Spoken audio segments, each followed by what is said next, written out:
Hello दोस्तों, स्वागत है आपका आपके अपने चैनल मार्केट सपोर्ट में। दोस्तों, आज की इस वीडियो में हम बात करने वाले हैं सुजलॉन एनर्जी लिमिटेड के शेयर के बारे में। अगर आप देखोगे सुजलॉन में जो आपको पिछले कुछ दिनों में जैसे कि पूरे मार्केट में ही उतार चढ़ाव का जो माहौल नजर आया है, उससे ना एक दिक्कत जरूर आई है कि लोगों को थोड़ा सा डाउट ये तो जरूर हुआ है कि कहीं ना कहीं लोगों को ऐसा लगने लगा है। डाउट वाली फीलिंग तो अगर आप देखो लोगों के मन में जरूर आई है। लेकिन आज की इस वीडियो में हम ये देखेंगे कि लोगों के मन में जो डाउट है वो क्या सिर्फ इसीलिए है कि मतलब ओवरऑल इस पर्टिकुलर काउंटर में गिरावट है या फिर और कोई वजह है। एंड हाँ, एक और बात कि सिर्फ डाउट मतलब यूं ही है या फिर कुछ वजह भी है इसके पीछे। और खरीदारी का जो आंकड़ा निकल कर आ रहा है, क्या वो भी आपको यही चीजें दिखा रहा है कि डाउट रखना सही है गलत? उन सब चीजों के बारे में जो है हम डिस्कस आज की इस वीडियो में करने वाले हैं। ठीक है, स्टार्ट करते हैं। एंड हाँ, मैं आपको बता दूं दो और शेयर्स के बारे में भी हम बात करेंगे। सबसे पहले सुजलॉन का फ्रंट पेज मैंने आपके सामने रख दिया है। एंड अगर हम यहाँ पर देखें तो ये काउंटर जो है लास्ट ट्रेडिंग सेशन में 56 रुपये 99 पैसे या फिर हम बोले 57 रुपए पर क्लोज होता हुआ नजर आया था।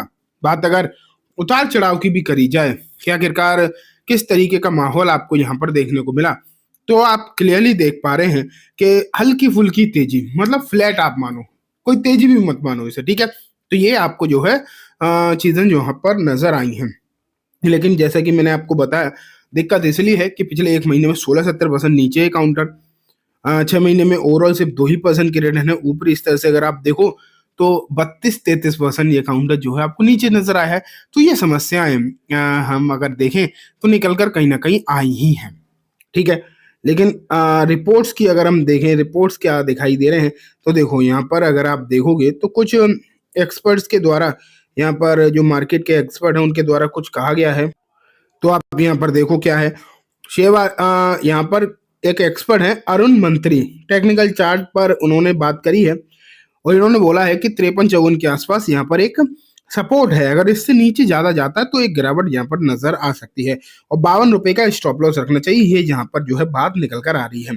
ठीक है, कोई बात नहीं, अभी थोड़ा सा मार्केट बैरिश है तो अनुमान भी थोड़े से बैरिश ही आते हैं। लेकिन मैंने आपको क्या बताया, जो डेटा निकल कर आया है पिछले महीने का, वो मैं आपको दिखाऊंगा क्योंकि नया शेयरिंग पैटर्न निकल कर आ गया बेसिकली। और उस नए शेयरिंग पैटर्न में आपको समझ में आएगा कि क्या डरने की सच में कोई बात है भी या फिर यूं ही अफवाहें हैं। तो चलो उसे देखते हैं, पहले समझ में आएगी चीजें। तो ये देखो सुजलॉन का मैंने स्क्रीनर से पेज रखा है आपके सामने और डायरेक्टली मैं नए शेयरिंग पैटर्न पर लेकर चलता हूँ आपको, इधर उधर की बातें नहीं करेंगे। ये देखो, यहाँ अगर हम देखें पिछले 3 क्वार्टर का डेटा है। सबसे पहले है प्रमोटर्स। प्रमोटर्स समान है, पिछले 3 क्वार्टर में लगभग समान है। एफ आई आईज अगर आप देखो यहाँ से यहाँ तक तो बड़े थे एंड यहाँ से अगर हम देखें थोड़े से घटे हैं। उसके पीछे कारण है, एफ आई आईज ने पूरे भारतीय मार्केट में पिछले कुछ दिनों में दबा कर बिकवाली करी है। ठीक है, जब एफ आई आई दबा के बिकवाली कर रहे हैं, पूरे ही मार्केट में कर रहे हैं, तो सुजलॉन में तो अगर हम देखें तो सिर्फ 1% का भी फर्क नहीं आया है। तो यहाँ तो एग्जैक्टली अगर देखोगे आप तो बहुत ही मामूली फर्क है, बहुत ही मामूली बेसिकली आप अगर देखें तो यहाँ तो एज सच कोई भी बड़ी दिक्कत देखने को नहीं मिल रही। क्योंकि अगर दिक्कत तो जब होती ना, जब यहाँ पर कोई बहुत बड़ी उन्होंने बिकवाली कर दी होती कि बहुत बड़ी अपनी हिस्सेदारी घटा दी होती। लेकिन यहाँ पर ऐसा कुछ भी नहीं है, बहुत ही मामूली बिकवाली अगर हम देखें नजर आई है। लेकिन इसके सामने अगर हम देखें थोड़ी सी मामूली खरीदारी डीआईएस की तरफ से भी आ गई है। मतलब एफआईआई को कंपनसेट करने के लिए डीआईएस की खरीदारी भी आई है। लेकिन दोनों ही फैक्टर्स, या एफआईआई की बिकवाली देखें वो भी बहुत कम है, डीआईएस की खरीदारी भी बहुत कम है। ठीक है, लेकिन पब्लिक होल्डिंग थोड़ी सी बड़ी है। लेकिन अगर हम इस डीआईएस को थोड़ा सा एलेबोरेट करने की कोशिश करें कि आखिरकार खरीदा है किसने, तो आपको मालूम पड़ेगा एक थोड़ा सा हिस्सा बहुत ही मामूली है डेफिनेटली, यहाँ पर एलआईसी ने उठाया है।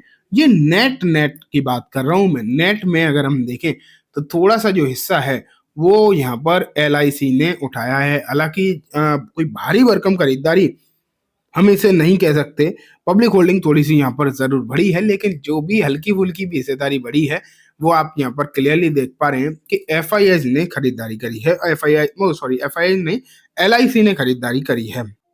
तो एक चीज तो क्लियर है कि जो टेंशन मार्केट में अभी लग रही है वो डीआईज तो नहीं ले रही, या फिर मैं बोलूँ बड़े इंस्टीट्यूशंस अगर आप देखोगे तो बड़े इंस्टीट्यूशंस तो बिल्कुल भी कहीं से कहीं तक टेंशन जो है लेते हुए दिखाई दे नहीं रहे हैं। उन्हें तो क्लियर कट ऐसा ही लग रहा है कि यहाँ पर अभी फिलहाल के समय पर थोड़ी सी खरीदारी, या फिर मैं बोलूँ मौके, एक तरीके से आप मान के चलो वो लोग तो मौका ही इसे समझ रहे हैं, क्योंकि इस समय पर गिरावट में अगर शेयर खरीदा जाए, और ये तो हम सब जानते हैं कि ये एक रिन्यूएबल एनर्जी सॉल्यूशन कंपनी है, एंड ये जो सेक्टर है ये लगातार पिछले कुछ समय में लगातार ही चर्चाओं में रहा है, और रिन्यूएबल एनर्जी सेक्टर जो है आगे भी इसकी जो डिमांड है उसके चांसेस बढ़ने के ही है, घटने के तो कोई चांसेस दिखाई दे नहीं रहे हैं।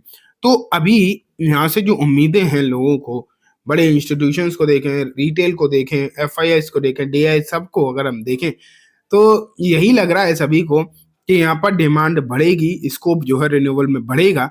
इसलिए बेसिकली आप ये मान के चलिए कि सब लोग लॉन्ग टर्म व्यू पॉइंट के साथ इन शेयर्स में, रिन्यूएबल एनर्जी शेयर्स में बने ही रहना चाहते हैं। इसलिए मेरे हिसाब से आपको यहाँ पर ध्यान देने की जरूरत तो कहीं ना कहीं हो ही जाती है। और यहाँ अगर हम देखें इस टेंशन के माहौल, जो सो कॉल्ड टेंशन का माहौल है, यहाँ पर कोई भी बिकवाली करता हुआ दिखाई फिलहाल तो दे नहीं रहा। ठीक है, तो ये बात हो गई। अब जो है मैं आपको नेक्स्ट शेयर पर लेकर चलता हूँ। सुलोन की तो बात हो ही गई, अब मैं आपको दिखाता हूँ नेक्स्ट शेयर। ठीक है, एंड दोस्तों इस शेयर का नाम है आनंद राठी वेल्थ। अगर आनंद राठी की बात करें तो ये एक ऐसा काउंटर है जिसने एक बेहतरीन रिटर्न जो है पिछले कुछ समय में बना कर दिए हैं। बीते एक साल में 46% के रिटर्न आए हैं, वहीं अगर हम ये 5 साल देखें तो लगभग 580% के बेहतरीन रिटर्न जो है यहाँ पर नजर आए हैं। लेकिन इस काउंटर ने बेसिकली अगर आप देखोगे तो डिविडेंड, डिविडेंड नहीं, बोनस की घोषणा करी है, एंड यहाँ पर आपको जल्दी ही 1:1 का बोनस देखने को मिलने वाला है। हालांकि अभी इन्होंने जो है रिकॉर्ड डेट घोषित नहीं करी है, ये अभी नहीं बताया है कि यहाँ पर कब डिविडेंड मतलब बोनस के शेयर मिलेंगे, कौन सी रिकॉर्ड डेट होगी, ये तो अभी नहीं बताया है। लेकिन ये पक्का है कि यहाँ पर आपको जो है मिलने वाला है बोनस शेयर। ठीक है, अब लास्ट में हम बात करते हैं दोस्तों एक डिविडेंड वाले शेयर के बारे में, एंड ये एक ब्रोकिंग सर्विस कंपनी है, एंड नाम है एंजल वन। एंजल वन अगर हम देखें तो मैं डायरेक्टली यहीं से दिखाने की कोशिश करता हूँ, अगर होता है तो अपडेटेड। हाँ, 11 रुपये पर शेयर का डिविडेंड है, एंड 21 जनवरी जो है आपको यहाँ पर इसकी एक्सडेट देखने को मिल रही है। ठीक है दोस्तों, ये कंप्लीटली बात हो गई तीनों ही शेयर्स के बारे में। उम्मीद है आपको सब कुछ अच्छे समझ में आ गया होगा। अब मैं इस वीडियो को यहीं खत्म करूंगा। जाने से पहले बस एक बार बोलना चाहूंगा, वीडियो अच्छी लगी हो तो इसे लाइक करना, चैनल को भी जरूर सब्सक्राइब करना, जाते जाते बेल आइकन भी दबाना, जिससे कि जब भी मैं कोई नई वीडियो डालूं आपके पास नोटिफिकेशन सबसे पहले आ जाए। एंड दोस्तों ये वीडियो सिर्फ और सिर्फ एजुकेशन एंड इंफॉर्मेशन पर्पस है, तो इसे किसी भी तरीके की बाइंग सेलिंग की रिकमेंडेशन के तौर पर बिल्कुल भी ना देखें। Thank you.